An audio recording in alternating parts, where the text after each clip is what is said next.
Right now, though, Theresa Evans is the coordinator here in North Canterbury for Citizens Advice, the Citizens Advice Bureau, or otherwise known as C.A.B. And they are, by the way, for those that don't know, based in the Trevor Inch Memorial Library on Percival Street here in Rangiora. So a very good afternoon to you, Theresa. Good afternoon. Lovely to see you back with us. Thank you. Coming up to Christmas, of course, and C.A.B. often receives inquiries about a number of issues related to this time of year. This can include employment, consumer matters, all that sort of thing. So to show how you can help clients, I believe you've brought along a small section or selection of examples. So away you go, Theresa. Thank you. Well, clients can contact us on any matter at any time, but there are a few that often crop up in the lead up to the holidays. Some of them are around employment, but one that I've chosen is a question: can my employer force me to take annual leave between Christmas and New Year? Good question. Yeah, and as a general rule of thumb, if an employer regularly closes down for a holiday period, they can tell you when to take leave, so long as you're given 2 weeks' notice. So that means that if your office shuts down over Christmas or New Year, and your employer can make you take leave, it'll depend what's in your employment contract. So check that, and you can also go to the Ministry of Business, Innovation and Employment website. They've got a section on annual close downs, and that will give you more information. Okay, now I know at this time of year a lot of people are out shopping and buying, quite big tickety type items. When it comes to warranties, what is an extended warranty, and do I need one? An extended warranty, it's an additional warranty that you can buy to give you extra protection in addition to the normal protections you have when you buy goods and services.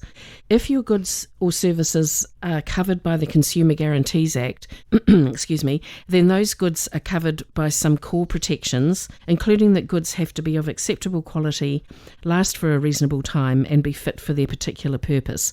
And the important thing to know is there's no time limit to these guarantees. So you should only consider buying an extended warranty if you know what additional protection it provides you, such as protection against accidental damage. Extended warranties must clearly explain what additional protections the extended warranty provides. Okay, if I could just chip in with a personal example, I bought my wife a very expensive cake mixer, about $1,800 once.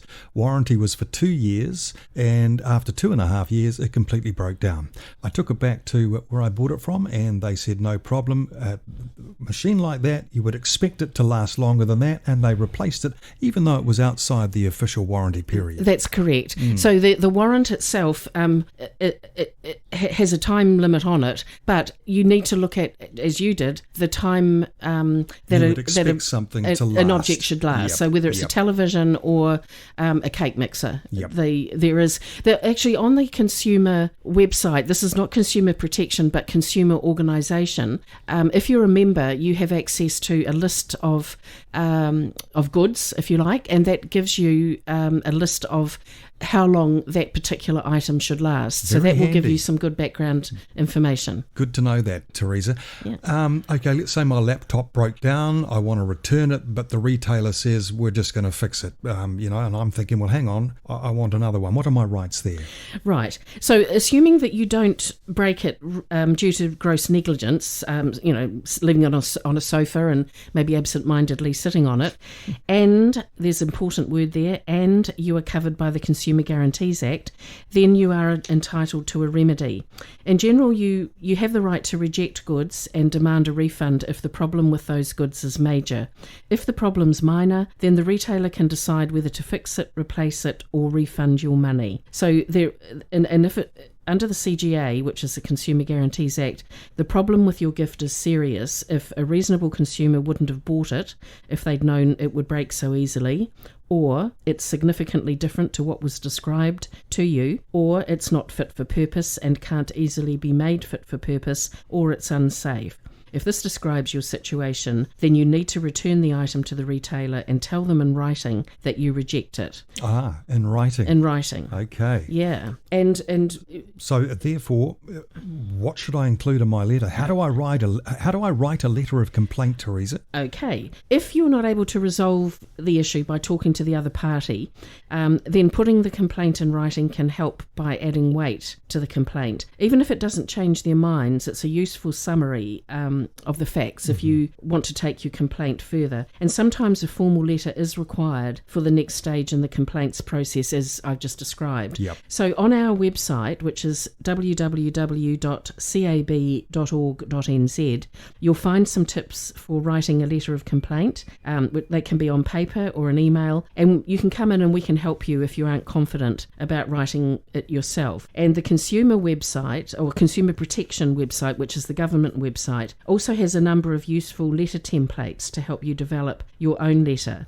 So for instance, you can click on things for services, for goods, banking, cars, insurance, and also community law. Their website has letter templates which cover a range of issues from tenancy through to privacy and employment. Right. Citizens Advice Bureau North Canterbury, there to help you with a raft of... Basically, there's nothing they won't help you with. But I've got two questions I want to ask before you go, Theresa. What can I do to protect myself from scams and fraud? Right.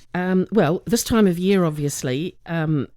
there are often online deals, discounts, prizes everywhere. Unfortunately, some of these might be scams, and if the deal looks too good to be true, it probably is. So your best defence really is to be aware that scams exist and take some basic precautions and know who you're dealing with. So we would suggest that before doing business with an unfamiliar company, do some research on them and you can be sure they're reputable. If you're not sure of that, don't go near them. Yep, I just had Senior Constable Tony Moore from the Waimakatiri Police in this morning saying there's quite a few scams around at the moment. Something to do with iTunes vouchers. I'm not sure if you've heard of that one. But right, haven't heard of that one. Yeah. There is a scam. I haven't got the note in front of me of the website, but there is... you can, in fact, you could ring us if you're concerned about anything, and we can give you, or we can look for you on a website that should be able to help you, and will tell us if there have been complaints already about that particular product or whatever it might be. Great stuff, Theresa. One last question. This time of year, we can, have noisy neighbours. Now, what to do around noisy neighbours? How do I complain if indeed it's getting a bit out of hand? Okay. Well, if you do have a problem, you can contact the council with a noise complaint. The council will usually try to verify that the noise is happening and it's ongoing, and they do that by sending a noise officer to the address to assess the noise. And depending on factors such as the time of day, when the noise occurs, the duration, the frequency, and the loudness of the noise, and the reason for the noise control officer will assess if it's excessive or unreasonable and take appropriate action. It can also be about a dog barking, but I thought I'd include the noise because, Christmas parties and that sort of thing. And it is worth noting that if you make a complaint to the council about noise, they won't tell your neighbour who made the complaint. Okay. Yeah. All confidential. And just quickly, your hours, please, for the Christmas New Year period. Okay. Our normal hours are 9 a.m. to 4:30 Monday to Friday. But in the week before Christmas, just for the 2 days, Monday and Tuesday, we're on reduced hours, which are 10 a.m. to 3 p.m. So at 3 p.m. on Tuesday, the 22nd of December, we will close and reopen to see clients at 9 a.m. on Monday, the 11th of January, 2021. All right. And just quickly, how do we get in touch with you? You can reach us on 03 313 8822, email North Canterbury, which is one word, northcanterbury@cab.org.nz, or via our website, www.cab.org.nz. Fantastic. Theresa, thank you so much, and Merry Christmas to you. Thank you. So from everyone at Citizens Advice Bureau North Canterbury, we wish your listeners and yourself a safe and happy time as we bid farewell to this most extraordinary year. Oh, and yes. Welcome in 2021. Bring it on.